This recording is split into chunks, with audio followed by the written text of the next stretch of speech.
Salutations au nom du Seigneur Jésus. Comme vous le savez, le monde entier est secoué par les dégâts causés par un virus. Et comme le nom l'indique, Corona, c'est Covid-19, a causé une épidémie. Et cette épidémie, vous le savez, elle a commencé en Chine, n'est-ce pas? Et elle a fait graduellement progrès vers l'Europe et dans tous les autres continents du monde en ce moment. Et l'épidémie est tellement sérieuse que les autorités n'ont pas de solution, ils ont été alertés. Et toutes les autres autorités professionnelles dans le domaine de la médecine n'ont pas de solution non plus. La bourse a été secouée et les économies des pays avancés dans le monde, généralement les économies entières dans le monde, sont en souffrance. Mais qu'est-ce qui se passe en réalité? Il y a plusieurs perspectives qu'on pourrait considérer. La perspective politique, perspective sociale, perspective économique. Mais existe-t-il une perspective qu'on n'a pas encore abordée? Et c'est de là que nous venons, nous, enfants de Dieu. Il s'agit de la perspective chrétienne par rapport à cette épidémie. Qu'est-ce que la Bible dit à propos? Quelle est notre attitude, nous, enfants de Dieu? Comment devons-nous nous comporter pendant ces temps difficiles? Quel est notre raisonnement? Premièrement, nous sommes des citoyens régis par des gouvernements qui nous régissent. Ici au Canada, nous avons des autorités politiques qui ont pris des décisions qu'on ne devrait pas se rencontrer. Des groupuscules de 10 ou même de 50 ou 10 personnes ne devraient pas être ensemble. Ce qui veut dire qu'on ne pourra pas avoir nos églises traditionnelles comme on a l'habitude de les faire. On se rencontre tous les dimanches matins. On est obligé de respecter cela. On va laver les mains. On va devoir prendre des précautions à ne pas transmettre les virus ou ne pas être aux alentours de quelqu'un qui est affecté parce qu'on ne le sait pas. Ça, ce sont les directives des autorités politiques de nos pays respectifs. La question, quelle est notre attitude par rapport à toutes ces directives? Alors, notre attitude est simple.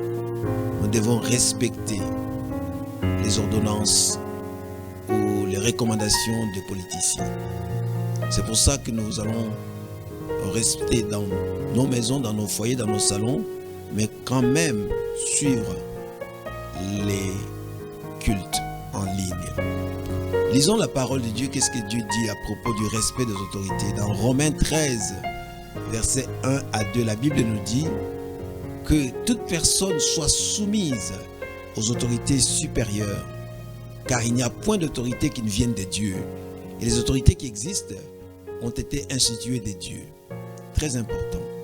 Et nous devons prendre conscience de cela. C'est pourquoi celui qui s'oppose à l'autorité résiste à l'ordre que Dieu a établi. Et ceux qui résistent attireront une condamnation sur eux-mêmes. Ça, c'est la parole de Dieu que nous venons de lire. C'est un moment difficile de conformité, se conformer à ce qui est prescrit par l'État et en même temps trouver la réponse dans la parole de Dieu. À mon avis, il s'agit de l'amour. Beaucoup d'amour, l'amour du prochain. Et vous allez voir dans Romains 13, le chapitre que nous venons de lire, nous allons voir le verset 10 à 11.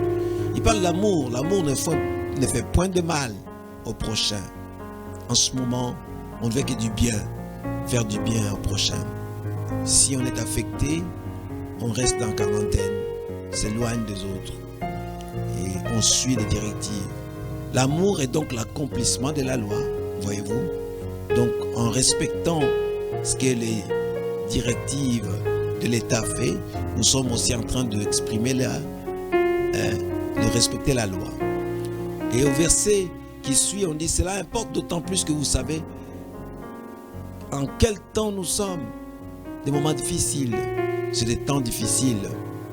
C'est l'heure de vous réveiller enfin du sommeil. C'est ce que Dieu dit. Nous devons nous réveiller du sommeil. J'avais dit que les policiers n'ont pas de solution.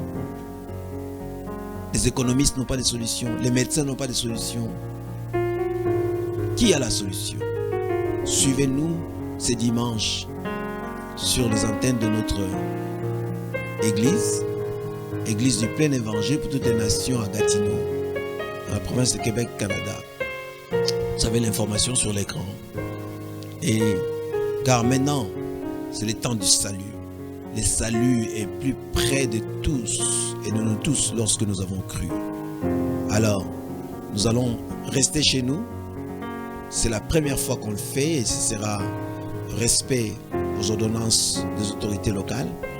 Nous allons être branchés sur les antennes de notre chaîne de l'église à partir de 10 h le matin, dimanche, jusqu'à midi. Soyez assis avec les enfants et propagez cette vidéo aussi, partagez-la aux autres membres de votre famille qui nous suivent notre culte dimanche matin. Que le Seigneur vous bénisse. Dimanche matin, 10 h, et branchez-vous et nous serons ensemble. Que le Seigneur vous bénisse. Amen.